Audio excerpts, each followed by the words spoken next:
ബംഗ്ലാദേശിൽ പ്രധാനമന്ത്രി ഷെയ്ഖ് ഹസീന തുടർച്ചയായ 4ാം തവണയും അധികാരം നിലനിർത്തി.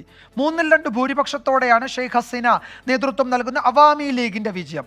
ഇത് 5ാം തവണയാണ് ഷെയ്ഖ് ഹസീന പ്രധാനമന്ത്രിയായി എത്തുന്നത്. ലോകത്തെ ഏറ്റവും കൂടുതൽ കാലം അധികാരത്തിലിരുന്ന വനിതാ ഭരണാധികാരി എന്ന നേട്ടത്തിനുടമയാണ് ഷെയ്ഖ് ഹസീന. വ്യാപക അക്രമങ്ങൾക്കിടെയാണ് ഇന്നലെ ബംഗ്ലാദേശിൽ വോട്ടെടുപ്പ് നടന്നത്. 40% പേർ വോട്ട് രേഖപ്പെടുത്തി. 1991-ൽ രാജ്യത്ത് ജനാധിപത്യം പുനഃസ്ഥാപിച്ച ശേഷമുള്ള ഏറ്റവും കുറഞ്ഞ പോളിംഗ്. തെരഞ്ഞെടുപ്പ് സമയത്ത് കാവൽ സർക്കാർ വേണമെന്ന ആവശ്യം നിരസിക്കപ്പെട്ടതിനെ തുടർന്ന് മുഖ്യപ്രതിപക്ഷ പാർട്ടിയായ BNPയും സഖ്യകക്ഷികളും തെരഞ്ഞെടുപ്പ് ബഹിഷ്കരിച്ചിരുന്നു. മൊത്തമുള്ള 300 സീറ്റുകളിൽ 299 സീറ്റുകളിലേക്കാണ് തെരഞ്ഞെടുപ്പ് നടന്നത്. 222 സീറ്റുകൾ ഷെയ്ഖ് ഹസീനയുടെ ആവാമി ലീഗ് നേടി.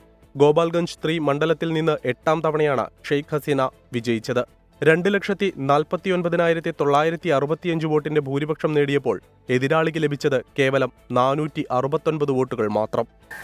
Woman, mother, look after family, look after children and brought up children.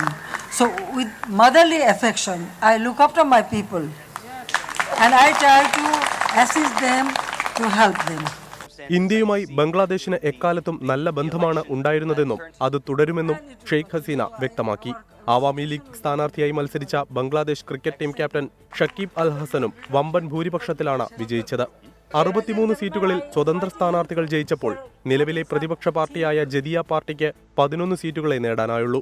അമേരിക്കയും യൂറോപ്യൻ യൂണിയനും ബംഗ്ലാദേശ് പൊതുതെരഞ്ഞെടുപ്പ് സുതാര്യമല്ലെന്ന് ആരോപിച്ചെങ്കിലും ഇന്ത്യയും ചൈനയും റഷ്യയും പ്രധാനമന്ത്രി ഷെയ്ഖ് ഹസീനയ്ക്ക് പിന്തുണ പ്രഖ്യാപിച്ചിരുന്നു.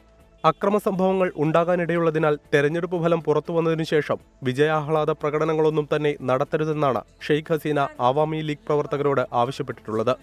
International desk 24.